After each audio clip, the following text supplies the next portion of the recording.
Hello everybody, my name is Farmer Phil, and in today's video, as you may have read in the title, today's video we are going through the next vintage tractors that are going to be coming into the workshop, but ye the viewer get to choose what we work on next. So I actually forgot how many tractors is on the list. We have 13 tractors, a very lucky number. We have 13 tractors on the list. Now there's tractors that aren't on the list that are vintage and require a small to a large bit of work. We left off some, but we'll say that at the end. But we're beside the 1200, which has been back in the workshop since we finished up on the pull. We've done one thing since. We had to get the door window refitted because it fell out on us while we were on the pull. So we were having a bit of an issue getting the trailer put on, and Lee was getting into the cab, and next thing he felt the glass on his back. The glass had fallen out, and this was the original window that came on the door, but after blasting it, we think it took out just a little bit too much of the top edge, and then the window wasn't sitting in right, so we got it sent off. I'm not sure exactly what was done, but I sorted it anyways. I only come back the other day. So, but yeah, that's the 1200. That was the last restoration project. Now there's the few bits to do, and the video that does get picked will not be coming into the workshop till October, till things slow down and we come to the end of the year, and then we have a good winter in the workshop. And before we do that, we also have to tidy, and I'm hoping to get the floor power washed out of the shed, which would be massive. But we're going to start going through the tractors, and then we'll get on to at the end. So we have 13 tractors to see, and you get to pick what's in the shed next. So we have 2 tractors here under the canopy of the workshop. So these are already in the workshop, so these would be handy to make a start. But first up, we have here our Fordson E27N, one that we bought in the UK many moons ago. It's a total restoration project. Now as we go through each tractor, we'll be saying what has to be done and what we're going to do with it, because some of our tractors will be kept in an original working condition but have a few issues to be fixed, and then there's tractors like this, which is just nut and bolt restoration. So there has been a bit of work done with this tractor since we got it. My father and my uncle had it running, so they did. They just got it running, so that end of it is fine, but as you can see, it's a full blast paint and bits and bobs kind of restoration. And then to the left of it, we have a Nuffield Universal petrol tractor, which is in its original working clothes, so it is not a nut and bolt restoration. But last time this was used, it was on a tractor run or a parade, and the big end bearings in the engine went, and we had to get it loaded up and brought home. So for picking this tractor, it won't be too much. It'll be a good wash, a bit of a clean, and then stripping the engine to redo the big end bearings, which could be a job in itself to get the right bits for it, and then a nice coat of wax to keep the rust away from it and keep her in her working clothes. So this is our Nuffield Universal petrol, or TVO. TVO or petrol? TVO. TVO, because it has this vaporizing unit on it. And here we have our Ferguson 35 Dulux. So as you can see, this isn't a Massey Ferguson 35, this is a Ferguson 35. So this tractor was painted red. I think either my father painted it or it came out of Longford, the Longford Arms, when they used to sell tractors painted red. No, I actually think, yeah, no, it come out of Longford Arms painted red when they bought it, as that was something that happened because the Ferguson 35s had a slight bit of a bad reputation for being hard started, and that's why they painted them red, to make them look like Massey Ferguson 35s. So this tractor has been in the family a very long time. I've never seen it running, and it's on the list. What it needs done is going to be full nut and bolt to put back to its original colours, get her running and get her out. One more in the back of all these harvesters. In here at the back of all the trail harvesters and the old combines, we have the remains of a Ferguson 20, but not just any old 20. The rest of it is on pallets. There's bits of it there, there's bits of it over there. The engine is also somewhere there in a pallet. But this Ferguson 20 that's sitting here that is stripped in front of me, this tractor was my great grandfather's first ever tractor that we managed to locate on a farm in Cavan, and we had to cut it out of a hedge. There was an ash tree growing up between the steered linkages, and was like, I actually think it's still connected to the steering linkages, or it's still like in it. But we managed to pick it up, bring it home, and we also have the original textbook with my great grandfather's signature on it. So as you can see, we stripped it down, and that was as far as they ever got. So that is a full nut and bolt restoration. That is, Father Phil reckons a week, if he could stay at it, he'd have it fully done. But yeah, I'd like to, my pick is that one, because I'd like to have it up going. But that is full nut and bolt on my great grandfather's first ever tractor. And here we have our only John Deere tractor on the farm. Here we have a John Deere Model M, another family heirloom. So this Model M is one of an original import from new into Ireland in 1947. We have the tax book. It was bought by uncles of my father's, or granduncles of mine, I think is the right word for it, and then traded around the family till my father bought it. Now it is a petrol engine, but it was converted to TVO and never really run well on TVO. So we have all the implements to go with it. So mold plows, drillers, finger bar mower. I think there's 5 or 6 implements inside that we got with it. It's a unique system of carriage because it's like a 2-point linkage. Now, really funny thing, there's the bonnet for it up there, and the bonnet is painted, and the front grille of it was blasted and primed but never painted. So this is a full nut and bolt restoration. The engine is free, was free. Yeah, engine is free, so it shouldn't be too hard started, but the biggest thing is getting it running. And then the hardest part about this, if I can get in, I suppose the first job would be cleaning the shed up, but there's a unique rim on these. It's like a Z rail pattern, so you can see it waves in, waves out, so you can change the spacings in the wheel. But them rims are rotten, especially the far side, so we need 2 new rims. We did look about getting them, and the only place we can find them is out of America, and even second hand is tricky, so it's going to be brand new out of America. I think we found someone, or someone sent me a link where we could get one brand new. But yeah, full nut and bolt John Deere Model M. And here we have our piece of lawn art. That's basically what it is. So here we have a rough terrain Nuffield 1060. Now this was Father Phil's first tractor, I think, and he converted it to a rough terrain forklift when he was a young lad, 16 or so. I think we'll have to cut that bit of a tree. Just since the last time we filmed it, that tree wasn't there. We'll have to cut that. But he converted to a rough terrain forklift for feeding the cattle around the farm. Now, level of work that has to be done, I would very much like to keep it as a rough terrain forklift because I think it's pretty damn cool, but we will have to put a new mast on it because the ram is gone. I'd say everything to do with the forklift mast may not be easy fix, so I think if we get a scrapped forklift, we'll get a new forklift mast for it. And then after that, then it is just nut and bolt, get it running. It's probably seized, get it all tidied up, dickied up, and back in action. So yeah, this is the rough terrain forklift Father Phil built when he was 16ish, because he realized after doing a job with some of his cousins or something that when you put a gear in backwards, your forwards become your reverses and your reverse become your forward. So it meant that you could drive full speed backwards and then reverse was forward. So that's where Father Phil got the idea for turning it. And the last time that was running was when the house was being built, and it for a long time was parked at the back of the shed over there.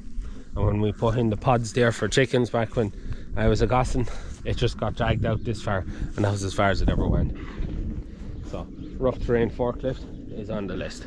Two tractors that aren't on the list is the 1200 there, and there's a 20 in the Nettles there. They're not on the list. One, because we're just after finishing the other 1200, we want something a bit handier. 20, because I think Father Phil's on about putting a V8 Perkins in it, and we'll get something else out of the workshop before we tackle a job like that. In there, you may just make out we have an old 165. Now, the shed, there was more tin on the shed the last time I looked into it. Now it's getting away. Now, the shed was used for, after we stopped using for cattle, it was being used for storing timber and crap, and now it's an eyesore. If I get my way, I'd be taking the two tractors in or out and leveling that, because it's just a mess and a vermin nest. Just level it. Anyways, so in there is a 165. Father Phil did have a look at it before. No chance of me even getting in there, but before the last time he got in, the clutch was stuck, probably the engine seized, and yeah, all them nice fun stuff. So that tractor will be a nut and bolt restoration 165, just a bog standard 165. But there's another more special tractor in behind that, and I will see if I can see it from the other end of the shed. I think it might actually be easier to take them out from this end of the shed. Should stand up in some tin here. So in here you're looking at the back of a Massey Ferguson 165R. So for those of you that maybe don't know what a 165R is, so it is basically a Massey 50. It used to have a backhoe. It was the original loader tractor for the yard, so it still has this loader. The backhoe is long gone and gone for scrap. Has a weigh on the back of it now at the minute, but that tractor is a torque converter model, so that means it drives a bit like a hydrostatic. You put into gear, you rev it up and she takes off, or you go backwards. It's what, if I remember correctly, it's a torque converter tractor, so it's quite unique. I don't think I've seen too many of them now, but yeah, that is on the list for a full nut and bolt restoration, and that'll be interesting. But yeah, I think I'd be quicker pulling them out the backside of the shed here than cleaning out the front. But if I get my way, I'll level that shed.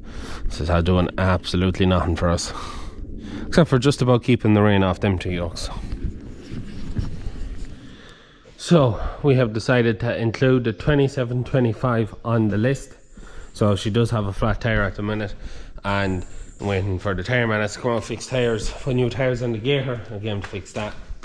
And what are we going to do with this tractor? Now we're not sure whether we'll go full nut and bolt spray, because I quite like, you know, the working close of the bonnets. Now we would have to do something with that there. But the biggest end of this tractor is get the doors back and fix all the tin worm in the cab, because the back half of the cab all along there, you know, and that isn't over hectic, and that's where the main work would be with this. Maybe strip down the engine and get it checked over, because there is a wee bit of a knock in it. They think it's a diesel knock, think it could be injectors just need sorting on it. But yeah, this is more of a stop the tin worm kind of a job than it is full nut and bolt, but it may become a full nut and bolt if it gets picked. We'll see how we're feeling, but yeah, we're putting a 2725 on it, and Father Phil is half debating about next year bringing her on the pull, but we'll wait and see. And then here we have the Zetor Crystal 8011. So what has to be done with this?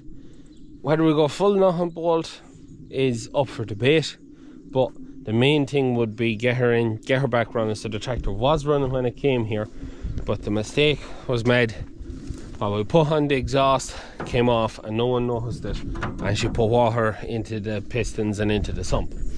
Now that was 2 years ago, I think. Yeah, it'll be 2 years this October was since we last tried starting it, and since then Father Phil ripped the manifold off it, pulled the plugs out of the sump to let everything out of it, and then he keeps filling up the pistons with oil to help unstick them, so it's unseized the engine, which hopefully shouldn't be too bad because it wasn't too long stuck. And then it'll be replacing washing, just tidying, bit of work in the back end to be done, just to leave the linkages and the pickup pitch right, and bits of work like that. Bit tin worm on the back guards, as you can see, also to be sorted. But whether we go full nut and bolt with a full respray, because the front the front panels in that, it's not in too bad a nick, it needs to be put going. But we'll decide that one if it gets picked, what we're going to do, whether it's going to be full nut and bolt or just fix all the issues that's on it and get her back working. Yeah, I think we're down to one more tractor to look at now. And we also have our Massey 50. So it's not a 50B, it's just a 50 here. Currently being a piece of ornamental artwork for the sunflowers. So what has to be done with this now? Again, whether it's full nut and bolt or not is going to be a debate, but the biggest end of it is bushings and pins. Bushings and pins. Fully rebuild the front steering on it because she's all over the place. She's a bit loose in some of the bushings and pins. Tidying all that up, get her starting on the key, because she does not start on the key. She's a pain in the ass that way. And bushings and pins. Whether we fully blast her and paint her now, I don't know. We have a good bit of bushings and pins for it, but yeah, and leaking rams. That would be the biggest end of what's to be done with the Massey 50. So yeah, it's not a 50B, she's a 50. She predecesses the 50B.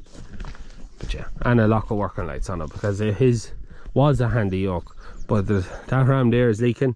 She just can't keep oil in it when we're using it, so she's ornamental artwork at the minute.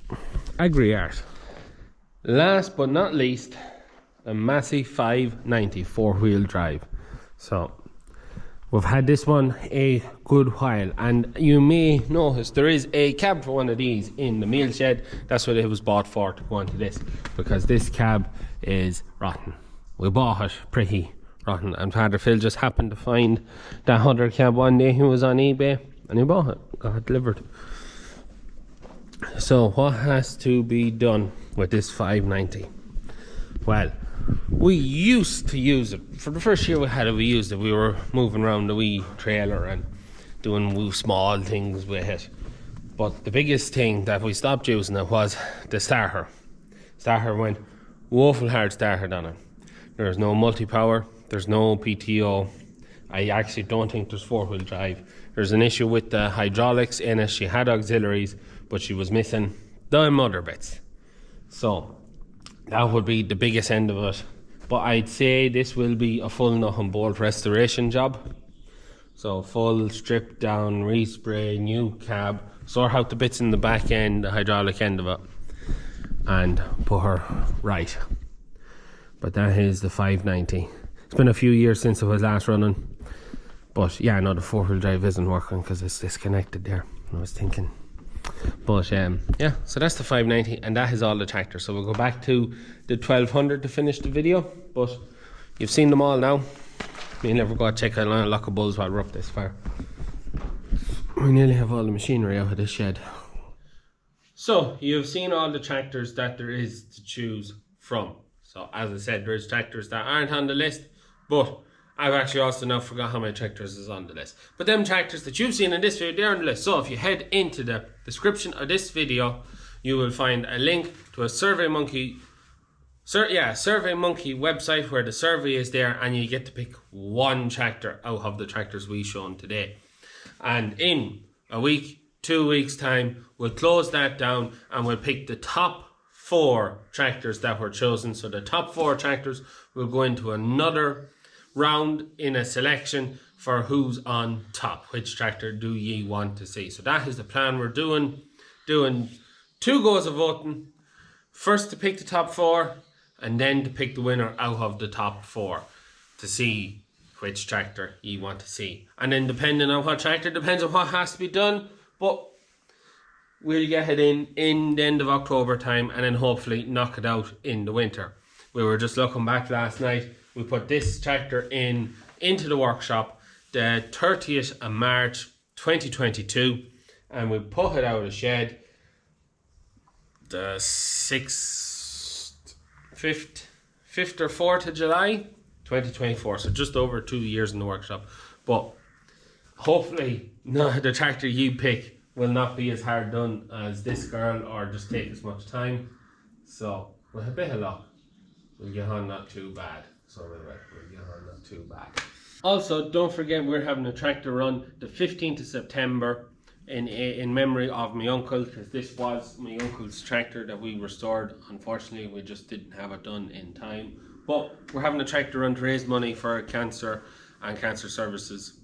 So if you want to learn more about that, there'll be links in the description below. There's pre-registration and all that fun stuff there. There'll be more information coming out as we get closer to it.